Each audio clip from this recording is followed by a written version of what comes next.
बिरहा सुनने वाले श्रोता बंधुओं, पिता तुल्य बुजुर्ग, नौजवान साथी, माता बहनों, देश के भावी कर्णधार प्यारे बच्चों, हम गायक उत्तम यादव इंदारा चक्रा मित्तुपुर मऊ से अपनी पूरी पार्टी के साथ भाई राजकुमार जी, सुरेंद्र यादव, धर्मेंद्र डॉक्टर साहब और अखिलानंद यादव एक वो बिरहा में पेश करने जा रहा हूँ कि हालात ने हमें लेट गाने पर मजबूर किया है। विकास दुबे की कहानी बहुत कलाकारों ने गाया, लेकिन कुछ न कुछ छूट गया। यह कहानी संदेह के घेरे में नहीं रहेगी ना, यह पूर्ण कहानी होगी। 4 लाइन भूमिका में भाव है कवि का, कैसे?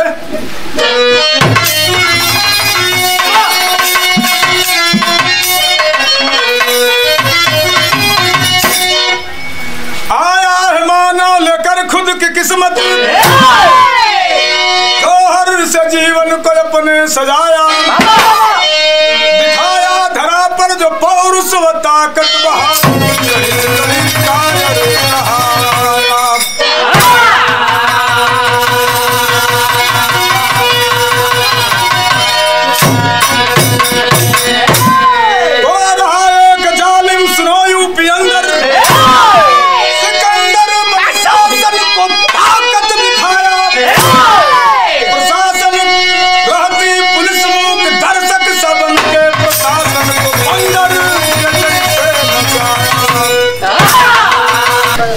रहती पुलिस मूक दर्शक से बनके प्रशासन को बंदर के जैसे नचाया।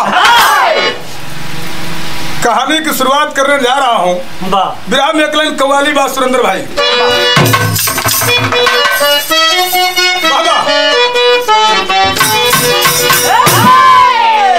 वही गजल है कि नकाबे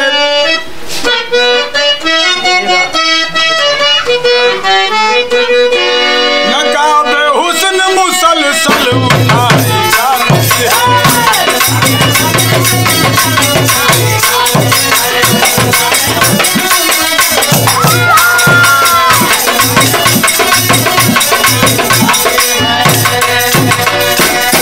नकाबे हुस्न मुसलसल उठाई जाती है।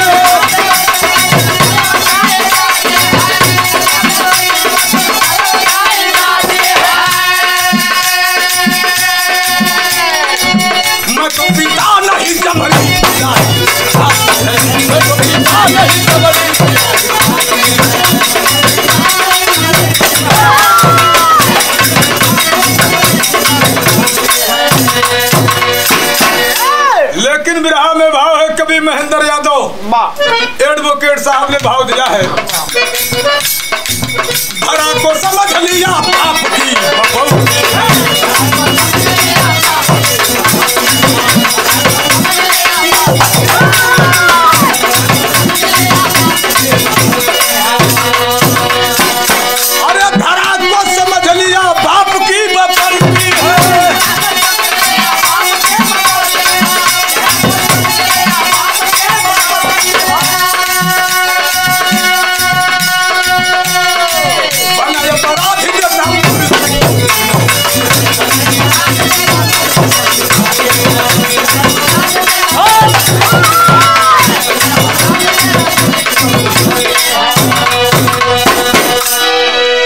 यही से कहानी की शुरुआत होगी।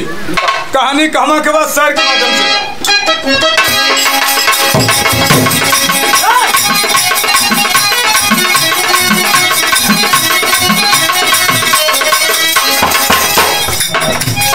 कहना है सोने की लंका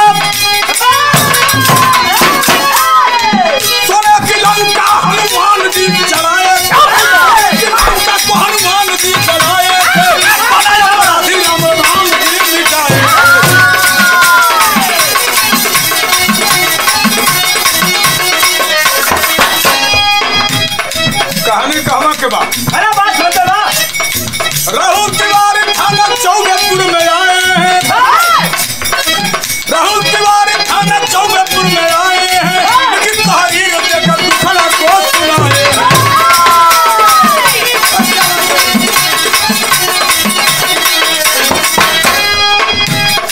राम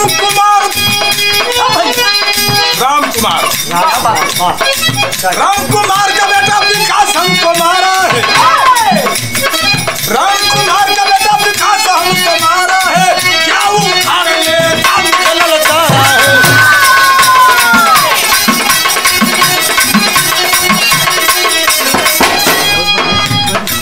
दर्ज दरखास्त हुई तभी इसकी तैयारी है। उत्तर एसपी बोले करना गिरफ्तारी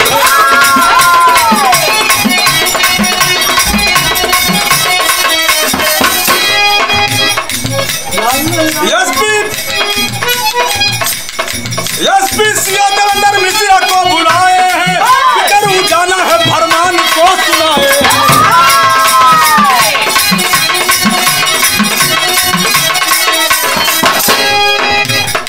मासरलारी जा दूबे जिसकी है नारी। मासरलारी जा दूबे जिसकी है नारी। कुख्यात बन गया विकास है अत्याचारी।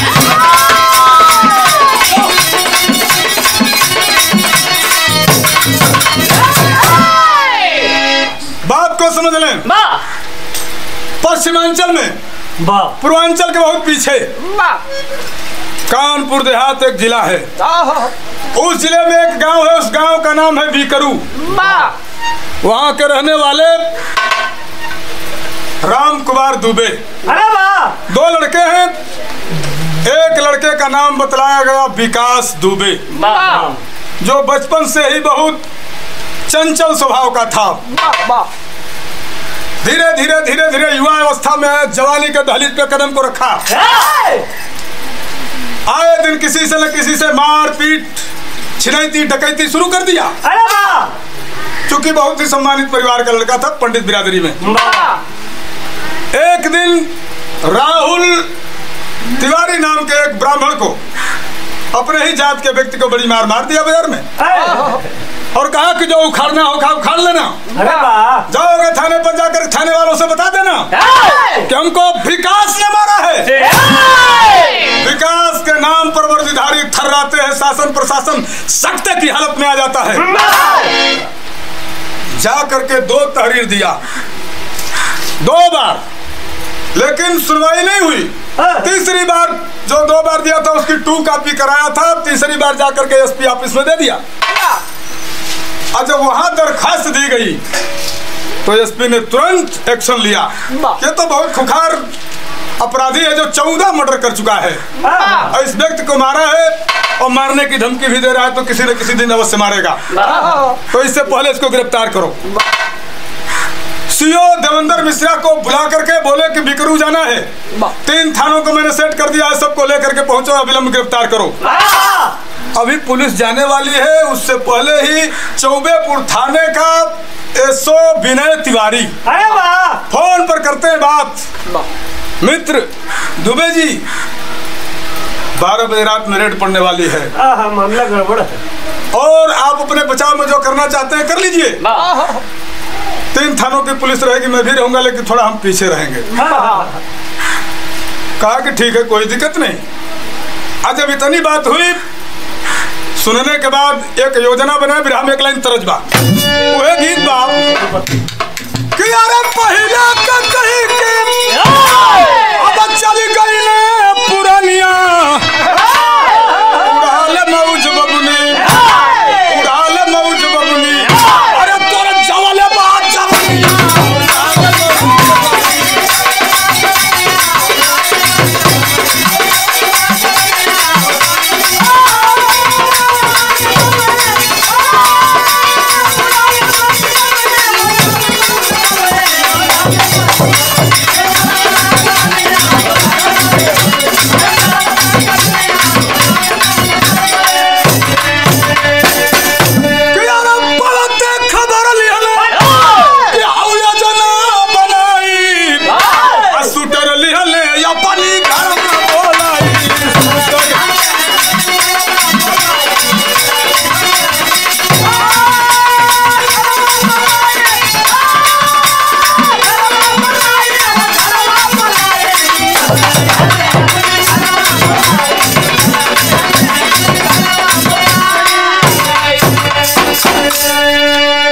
किसको पहले बुलाया आप कि गुड्डन द्विवेदी अमर दूबे खास हो अरे सर्प सुंदर तू न पहुंच गई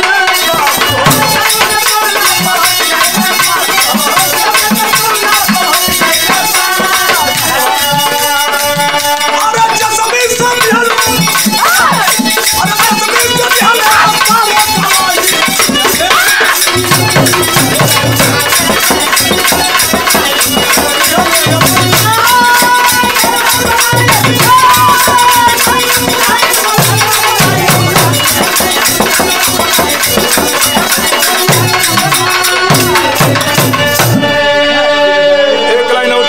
ठेका लगल है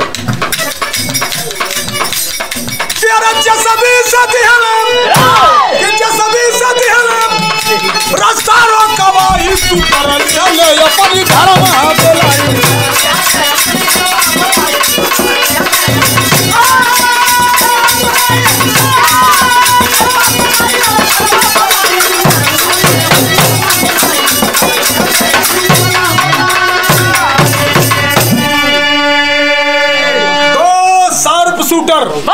जिसका निशाना या चूक अगर सर में गोली मारना है तो सर में गोली लगेगी। अमर दुबे को और गुड्डन द्विवेदी को बुलाया कि विलंब चले आओ। 4 साथियों 6 साथियों को और लेकर के आओ। 3 साथियों को दोनों लेकर के पहुंच गए। 8 गुर्गों को तैयार किया। 3 तरफ से चढ़ जाओ छत पर। अपने छत की तरफ हम अकेले हैं। छत पर चढ़ जाओ। शूटर चढ़ गए। परिणाम स्वरूप रात के घड़ी 12 बजे बिजली कट गई। हल्का फुल्का रोशनी है इन्वर्टर की। जेसीबी से रास्ते को घरवाया, उधर ही गाड़ी रुक गई सारी की सारी। और पूरे हमराहियों के साथ 3 एसओ और सीओ देवेंद्र मिश्रा के नेतृत्व में टीम चल रही है। लोग पहुंचे हैं। जब पहुंचे हैं जाकर के कहां पर, उसके गेट पर। उसके घर में 3 गेट था। इधर से कोई आता है तो उधर से निकलता था, उधर से कोई आता है तो इधर से निकल जाता था। अरे वाह, किला है। और जब गेट पर लोग पहुंचे हैं तैयारी करके, विराह में भाव लगल। कैसे तैयारी भैया बाबू?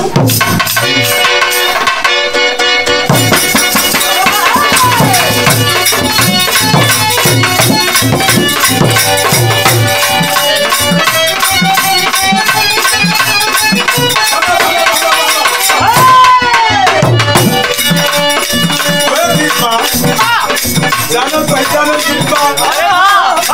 लड़की का विदाई भइल। ओकर भाई लिया के गाड़ी खड़ा कर रहा सामने, लेकिन ओकर मरद रहल कमजोर डाटी का। भाई अखिलानंद बताओ तो हम तो ना। उहे कहले रहल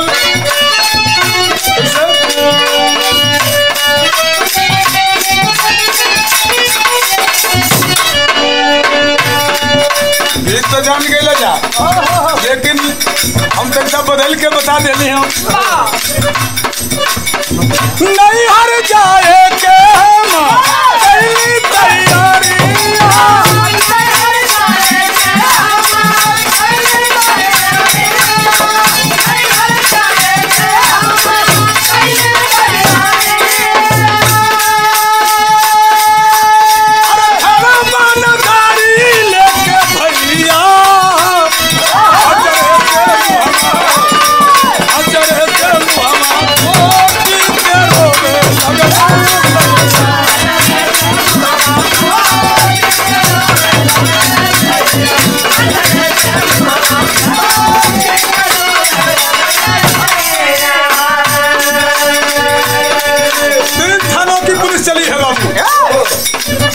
थाने के नहीं।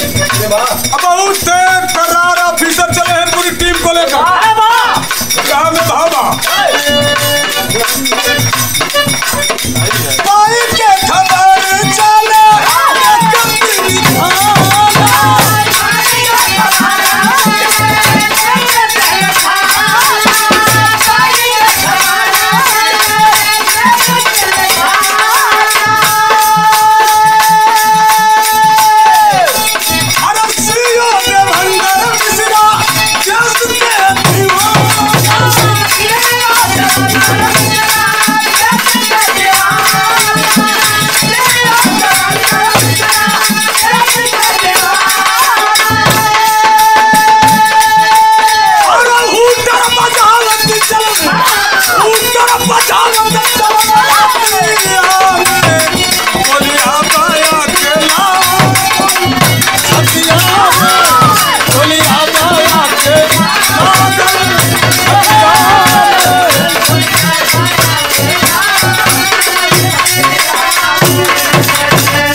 थानों की पुलिस पहुंची।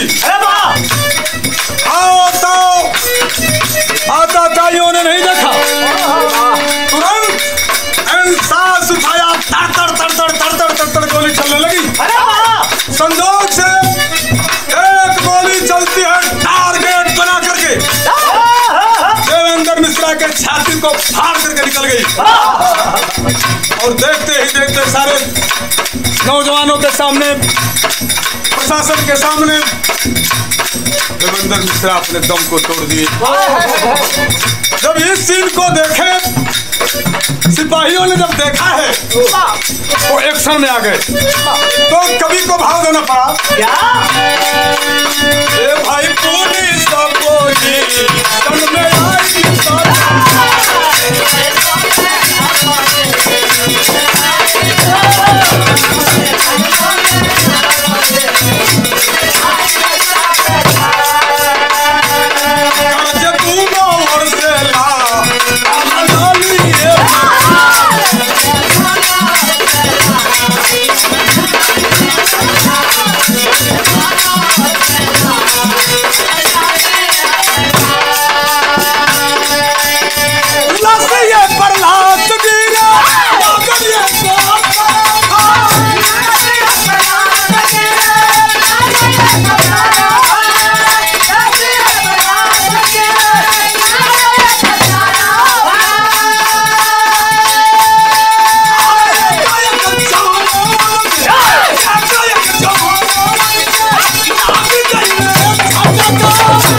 चली बिकेरू गांव में। बिकेरू गांव बिल्कुल गोली रुकने के बाद जैसे लग रहा है कि शमशान घाट में तब्दील हो गया हो। सन्नाटा फैल गया, सन्नाटा फैल गया पूरे गांव में। परिणाम स्वरूप बताना बहुत जरूरी है, कलाकारों ने बताया नहीं, लेकिन मैं बताने का काम करूंगा। सीओ देवेंद्र मिश्रा शहीद हुए, और जब वो शहीद हुए थे बिल्हौर थाने पर तैनात थे, और दूसरे नंबर पर शिवराजपुर थाने के एसओ महेश यादव, तीसरे नंबर पर चौकी इंचार्ज मंधाना थाना के अनूप कुमार सिंह, आईएसआई दरोगा नेबूलाल जी, 5वां नंबर पर सिपाही देवेंद्र पाल बताए गए, और सुल्तान सिंह, बबलू कुमार और राहुल कुमार। 8 नौजवान शहीद होते हैं। अब उत्तर प्रदेश में का हिंदुस्तान में अब पहली क्राइम है पुलिस के अंदर, पुलिस विभाग में पहली क्राइम है। 8 नौजवान मार दिए गए, रातों रात फोन होता है। लेकिन मेरे मित्रों, एक बात बताना मैं चाहूंगा कि रात के 12 बजे घटना घटल, 12:30 बजे तक दिन युद्ध चला। उस युद्ध के दरमियान 8 जवान मर जाते हैं। फोन करके बताया जाता है ये हुआ कि अब क्या होगा। 8 नौजवान शहीद हो गए। 3 थानों की पुलिस पहुंची थी, हमने बताया, नतीजा निकलल, अधिकारी पहुंचे हैं, जिलाधिकारी महोदय, पूरे जिले के अधिकारी पहुंचे हैं और ढूंढना शुरू किए। तब तक लमसम खोजते खोजते सुबह का उजाला होके लगा। बिरहा में एक लाइन तरफ बाबू, कौन सी सीओ देवेंद्र मिश्रा जब देखे हैं, नौजवानों ने देखा कि हमारे सामने शहीद हो गए, एकाएक दिमागी कीड़ा कुलबुलाया और अपने अपने हथियार को लेकर के तुरंत मुस्तैद हो गए। और जब मुस्तैद हुए तो बहुत बड़ी जो वारदात होने वाली है उसको किस तरह से अंजाम दिया जा रहा है। फिर हम एक लाइन गीत में बाबू,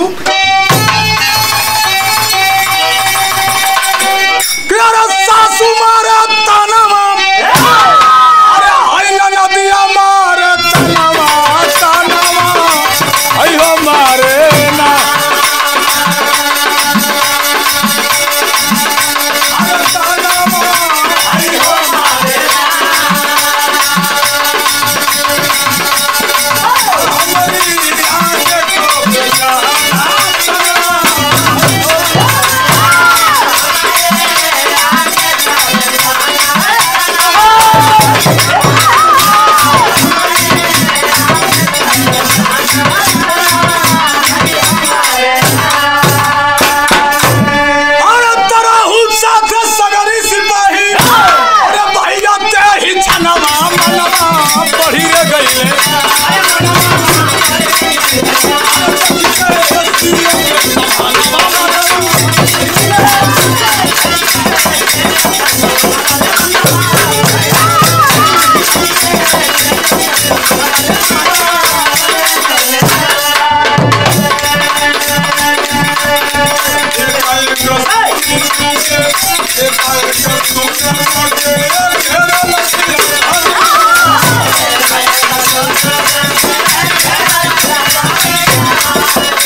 पढ़ने को मिला और टीवी टेलीविजन में देखने को मिला कि अब पहली क्राइम है।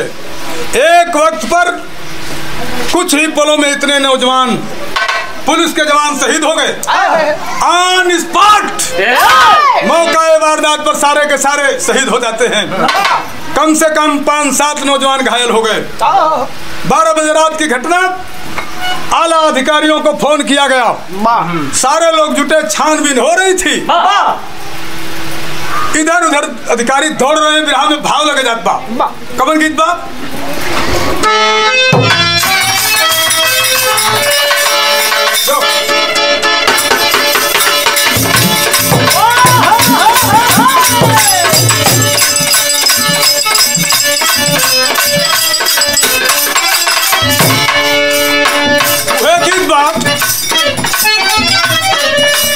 जय गुरु एक बहुत प्यार से गावल लिखल गई कवि का कहना बाप, अरे चालू कौन है नया तो चुम्मा,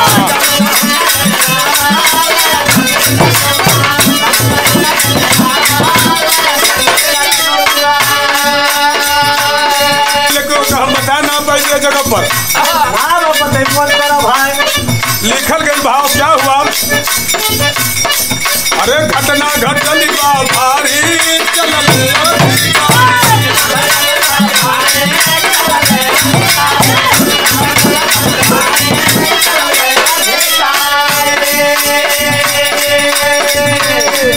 अरे घटना घटली बा भारी चलल अधिकारी,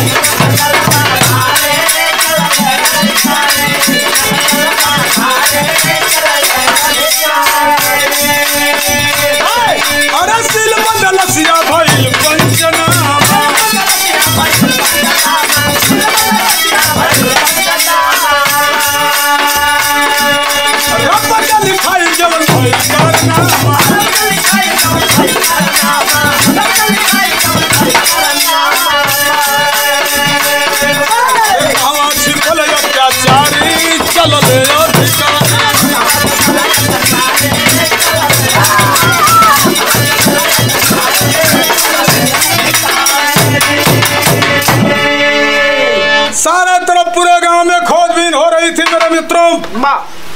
दो लोग मिल गए। वो दो लोगों में से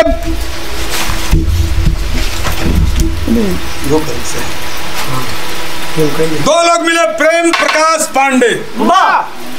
प्रेम प्रकाश पांडे मिला और बबलू दुबे मिला। जो घटना घटी थी उसमें वो दोनों सम्मिलित थे। बीकरू गांव में उन दोनों का मौका वारदात पर एनकाउंटर कर दिया गया। परिणाम स्वरूप दोनों का एनकाउंटर हो गया। ढूंढना शुरू कर दिया लोग। और जब ढूंढना लोग शुरू किया तो बिरहा की टेरी में भाव है।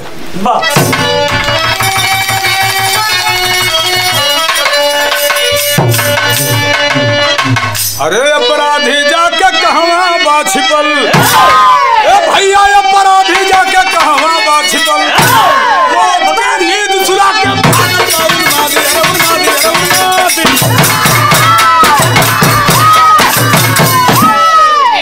मौत की नींद सुला के भागल बा उन्मादी। अपराधी जाके कहवा बा छिपल, वो तो उसी रात में यूपी ही छोड़ दिया। किस रूट से कहां गया बताने चल रहा हूं। पर्दा हटता जाएगा, पिक्चर दिखाई देने शुरू करेगी। सीरियल चालू है। विराह का आला लगा था, सता लगाओ।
यूपी छोड़ दिया, यूपी से भगा है गाजियाबाद की रोड को फाड़ते हुए बाई रोड दाखिल हो गया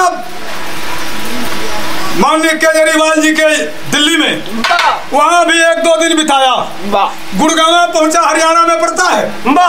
वहाँ से गुड़गांव हरियाणा होते हुए पहुंचा है राजस्थान में। एक दिन रोकते हुए पहुंचा है। धीरे धीरे धीरे धीरे वो पहुंच गया है अब उज्जैन में। महाकालेश्वर मंदिर है जहाँ वो अक्सर जाया करता था दर्शन पूजा अर्चन करने। और उसकी ससुराल भी एमपी में ही थी, उज्जैन के पास में ही। इसके जितने गुर्गे थे हमीरपुर में पकड़ करके लाया गया बम्बई से अमर दुबे को, और ला करके हमीरपुर में एनकाउंटर किया गया। आप लोग को बता दूं, बबलू दुबे और प्रकाश दुबे को माननीय मुलायम सिंह यादव जी के जिले में इटावा में एनकाउंटर किया गया। ये सारे लोग तो एनकाउंटर हो गए, लेकिन ये पहुंचा है महाकालेश्वर मंदिर में, पूजा करने लगा और भगा था तो मास्क लगाया था। आज ये लॉकडाउन चल रहा है। लॉकडाउन में सरकार ने कहा है कि चेहरे पर मास्क लगाकर चलो, वरना 500 रुपया का जुर्माना भुगतान करना पड़ेगा। कोई पालन कर रहा है, कोई नहीं कर रहा है।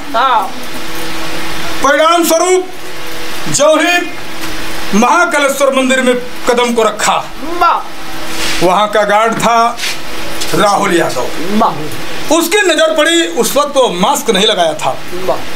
सोचा कि यूपी के कानपुर देहात वाला या विकास दुबे तो नहीं। दिमाग में सरगोशी होने लगी और सोचने पर मजबूर है। उसका दिल आवाज देता है कि रे राहुल यादव, यह विकास दुबे वही है जो 8 मर्डर करके आया है। तुरंत पुलिस वालों को फोन करता है, एमपी की पुलिस पहुंच गई और सबके सामने चीख चीख करके बोल रहा है कि मैं ही वो विकास दुबे हूँ, कानपुर देहात वाला। तो 3 थाने की पुलिस रोक रखी थी। 8 लोगों को एन मौके पर मौत के घाट उतार करके इस मंदिर में आया हूँ, गिरफ्तार कर लो हमको। सुनने के बाद पुलिस के नौजवान सख्ती की हालत में कि इतनों को मारा तो कौन उसको पकड़ेगा, मैं कुछ नहीं लिया हूं, मेरे पास कुछ नहीं है। पकड़ लिया गया। कुछ कलाकारों ने कहा, जैसे दीवाना भाई ने कि चला था सफारी में, तो कैसे क्यूट गाड़ी कैसे पलट गई। अरे भाई उसके दुश्मन थे, वो आ रहा था। पुलिस वालों ने सोचा कि इसके दुश्मन अटैक करेंगे तो बेवजह हम लोग ही मरेंगे, गाड़ी चेंज करो। गाड़ी चेंज हो गई, समझ लेना चाहिए। गाड़ी चेंज हो गई और वह गाड़ी पलट गई। कोई कह रहा है कि रात में मीडिया भैंस का झुंड, अब यही कि भैंस रात के 3 बजे नहीं चरती है, भोरहरी की बेला में चरती होगी। 6 बजे 7 बजे, रात 3 बजे की घटना है। उसमें भी विकास निकला उसमें से और सोचा कि क्यों न मरने से पहले कुछ और कर दूं। पिस्टल खींच लिया एसटीएफ की और निशाना लगाना चाहते हैं मेरे मित्रों, तो पीछे से जो गाड़ी एसटीएफ की आ रही थी तुरंत निकालते हैं अपना AK-47 चलाना शुरू किए। 4 गोली लगी सीने में और एक हाथ में, 4 गोलियां लगी।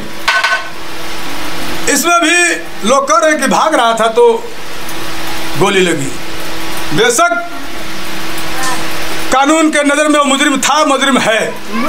कभी भी नाम लिया जाएगा तो मुजरिम की श्रेणी में ही उसका नाम आएगा, लेकिन था अपने कास्ट में वो शेर। वो सीने पर गोली खाया, भागा होता तो उसके पीठ में गोली लगती, सीने में गोली लगी थी। क्या बात, ये भी संदेह है। आज राजनीतिक पार्टियां देख रही हैं, सारी पार्टी के नेता देख रहे होंगे, इस कहानी को जान रहे हैं। युवा दिलों की धड़कन, ऊर्जावान पूर्व मुख्यमंत्री अखिलेश यादव जी ने एक बात कहा था। अरे वाह, क्या कहा था? गाड़ी पलट गई, अच्छा हुआ, तो सरकार पलट, वरना सरकार पलट जाती। अरे वाह। मायावती जी ने कहा कि यह जांच हो, लेकिन सुप्रीम कोर्ट के देख रेख में हो। और प्रियंका जी ने कहा है कि यूपी की सरकार बद से बदतर है। अपना अपना भड़ास लोग निकाल रहे हैं। एक बात मैं बता दूं कि किसी का सरकार में बहुत ज्यादा घटनाएं होती हैं, किसी में बहुत कम होती हैं, लेकिन होती हैं सारे सरकार में। कोई किसी की भी सरकार, सपा की हो, बसपा की हो, भाजपा की हो, कांग्रेस की हो, लेकिन जब लोग ऊब जाते हैं तो तख्ता पलट देते हैं। जनता के पास इतनी ताकत है। अभी एक और घटना चल रही है हमारे कानपुर की, सुरजीत यादव की, जिसको बदमाशों ने उठा लिया है और फिरौती में 30 लाख रुपया मांगा गया और पैसा भी पुलिस बल के जवानों ने ले लिया। 11 लोग सस्पेंड, 11 लोग सस्पेंड भी हो गए। अभी मिथिलेश मास्टर साहब हमारे गांव के बता रहे थे।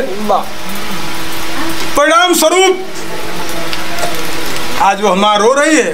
देखेंगे टीवी में, टेलीविजन मैंने रात में देखा है कि परिवार के लोग रो रहे हैं कि मेरा पैसा तो गया, ठीक है, लेकिन मेरा बेटा कहाँ रह गया। किस पर आप भरोसा करेंगे? भरोसा करने लायक अब कोई है ही नहीं। मजबूर है हम, आपकी भरोसा करेंगे। जा रहे हैं बनारस, जा रहे हैं, वो एक्सीडेंट हो गया, कोई गोली मारेगा, कौन जानता है। मरना होगा तो मरेंगे। आज कोरोना को लेकर के बड़ी महामारी चल रही है भाई, जो जैसे है जी रहा है, मरना होगा उस दिन मर जाएगा। लेकिन सरकार चाहती है कि लोग बचें। हाँ, इसमें भी संदेह है। इसलिए कहना पड़ा है, जनता की दिल दिमाग का बात बा।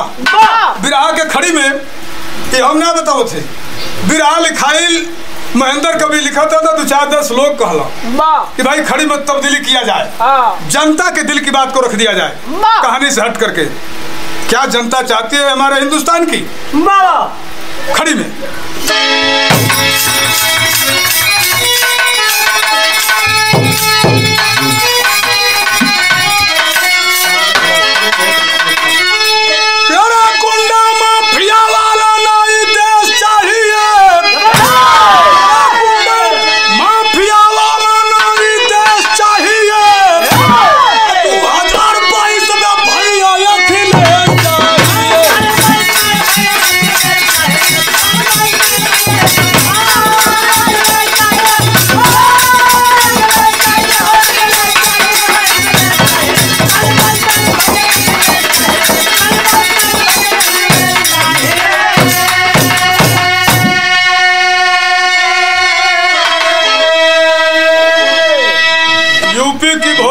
जनता कह रही है कि गुंडा मवालियों का देश न रहे और रहे तो भूमिगत रहे।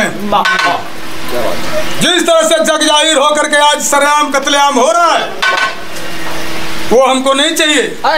जनता जब उबती है, आप लोगों ने देखा होगा कि एक साल सपा की सरकार तो एक साल बसपा की सरकार, एक साल सपा की सरकार, एक साल बसपा की सरकार चलती थी। कहने में हम गुरेज नहीं करेंगे।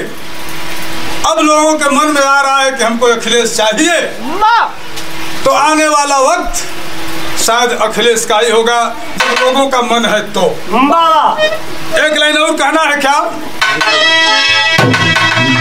अरे मोदी जोगी जी, मोदी जोगी जी, अंकुश के लगा मत पीछे बजाओ हमारे साथ, बोले चलो।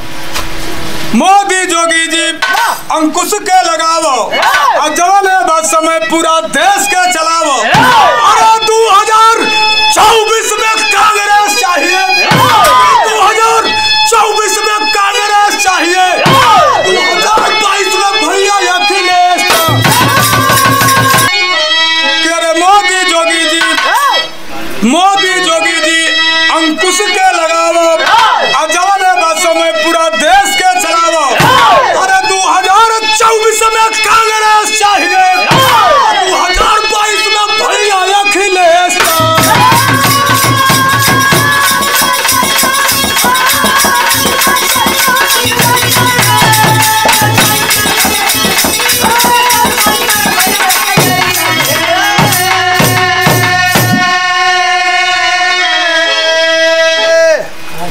कवि की कलम चल बैठी चकरा के धरती पर और लोगों ने कहा कि ऐसी ही कुछ लाइन होनी चाहिए, तो महेंद्र कवि की कलम मजबूर हो गई। लास्ट लाइन में कहना बा, कुसुम पराग देव जदू भोला जी स्वर्ग के अंदर, कुसुम पराग देव जदू भोला जी स्वर्ग के अंदर